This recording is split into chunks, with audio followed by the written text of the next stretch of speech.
নমস্কাৰ সকলোকে পুনৰবাৰ স্বাগতম জনাইছোঁ। আজিৰ কুৱেশ্যন নম্বৰ 1 হৈছে দাদা চাহেব ফাল্কে বঁটা কিহৰ ক্ষেত্ৰত দিয়া হয়? ইয়াৰ শুদ্ধ উত্তৰটো হ'ব অপশ্যন এ চলচ্চিত্ৰ জগতত। দাদা চাহেব ফাল্কে বঁটা চলচ্চিত্ৰ জগতৰ ক্ষেত্ৰত দিয়া হয়। কুৱেশ্যন নম্বৰ 2 কোন ভাৰতীয়ই সৰ্বপ্ৰথমে অক্সফোৰ্ড বিশ্ববিদ্যালয়ৰ ভাৰতীয় অধ্যাপকৰ সন্মান পাইছিল?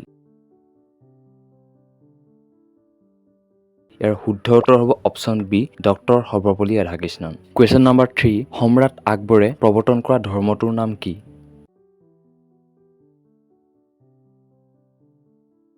ইয়াৰ শুদ্ধ উত্তৰ হ'ব অপশ্যন এ দিন-ই-ইলাহী। সম্ৰাট আকবৰে প্ৰৱৰ্তন কৰা ধৰ্মটোৰ নাম দিন-ই-ইলাহী। কুৱেশ্যন নম্বৰ 4 গুণমালা পুথিখন কি চনত ৰচিত? ইয়াৰ শুদ্ধ উত্তৰ হ'ব অপশ্যন বি কুসুমমালা চন্দত। গুণমালা পুথিখন কুসুমমালা চন্দত ৰচিত। কুৱেশ্যন নম্বৰ 5 অৰুণোদয় কাকতৰ প্ৰথম সম্পাদক কোন আছিল?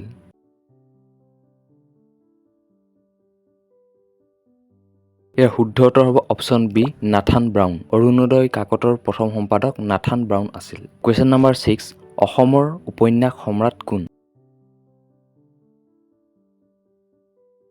ইয়াৰ শুদ্ধ উত্তৰ হ'ব অপশ্যন এ ৰজনীকান্ত বৰদলৈ। অসমৰ উপন্যাস সম্ৰাট বুলি ৰজনীকান্ত বৰদলৈক জনা যায়। কুৱেশ্যন নম্বৰ 7 বিশ্বৰ আটাইতকৈ ডাঙৰ মহাসাগৰ কোনখন?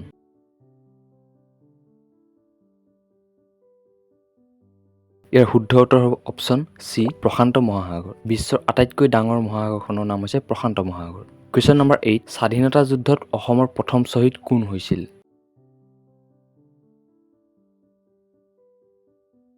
ইয়াৰ শুদ্ধ উত্তৰ হ'ব অপশ্যন বি মণিৰাম দেৱান। স্বাধীনতা যুদ্ধত অসমৰ প্ৰথম শ্বহীদ হৈছিল Maniram Dewan. Question number 9 Titanic জাহাজখন কিমান চনত ডুব গৈছিল? ইয়াৰ শুদ্ধ উত্তৰ হ'ব অপশ্যন এ 1912 চনত। টাইটেনিক জাহাজখন 1912 চনত ডুব গৈছিল। কুৱেশ্যন নম্বৰ 10 পৃথিৱীৰ আটাইতকৈ চুটি দিন কোনটো? ইয়াৰ শুদ্ধ উত্তৰ হ'ব অপশ্যন ডি 22 ডিচেম্বৰ। পৃথিৱীৰ আটাইতকৈ চুটি দিনটো হৈছে 22 ডিচেম্বৰ। কুৱেশ্যন নম্বৰ 11 অসমৰ ৰাজ্যিক ফুল কি? ইয়াৰ শুদ্ধ উত্তৰ হ'ব অপশ্যন বি কপৌফুল। অসমৰ ৰাজ্যিক ফুল কপৌফুল। কুৱেশ্যন নম্বৰ 12 অসমৰ সেউজ কোঁৱৰ কোন?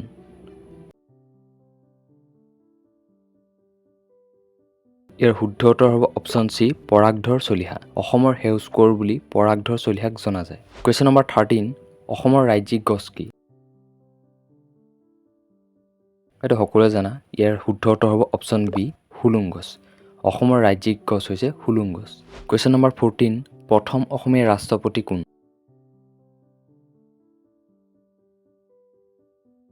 ইয়াৰ শুদ্ধ উত্তৰ হ'ব অপশ্যন বি ফখৰুদ্দিন আলি আহমেদ। প্ৰথম অসমীয়া ৰাষ্ট্ৰপতি হৈছে Fakhruddin Ali Ahmed. Question number 15 Coca-Cola কোনে আৱিষ্কাৰ কৰিছিল?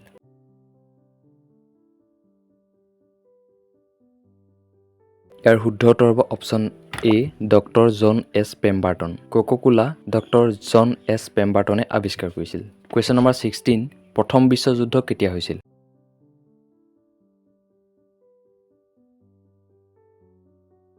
ইয়াৰ শুদ্ধ উত্তৰ হ'ব অপশ্যন বি 1914 চনত। প্ৰথম বিশ্বযুদ্ধ 1914 চনত হৈছিল। কুৱেশ্যন নম্বৰ 18 উত্তৰ পূব ভাৰতৰ আটাইতকৈ ডাঙৰ জিলাখনৰ নাম কি?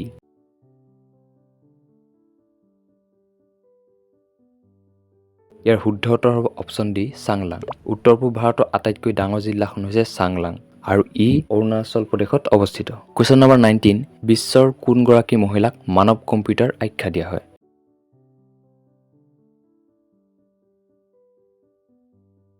ইয়াৰ শুদ্ধ উত্তৰ হ'ব অপশ্যন এ শকুন্তলা দেৱী। শকুন্তলা দেৱীক বিশ্বৰ মানৱ কম্পিউটাৰ ৰূপে আখ্যা দিয়া হয়। কুৱেশ্যন নম্বৰ 20 অসমৰ সৰস্বতী বুলি কাক আখ্যা দিয়া হয়?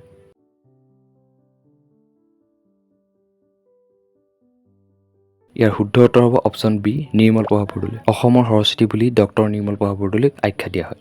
চ' আজিলৈ ইমানেই আছিল। যদি ভিডিঅ' চাই ভাল লাগিলে এটা লাইক কৰিবা আৰু চেনেলটো ছাবস্ক্ৰাইব কৰি থৈ যাবা। আকৌ এটা নতুন ভিডিঅ'ৰ সৈতে পুনৰবাৰ লগ পাম। ধন্যবাদ।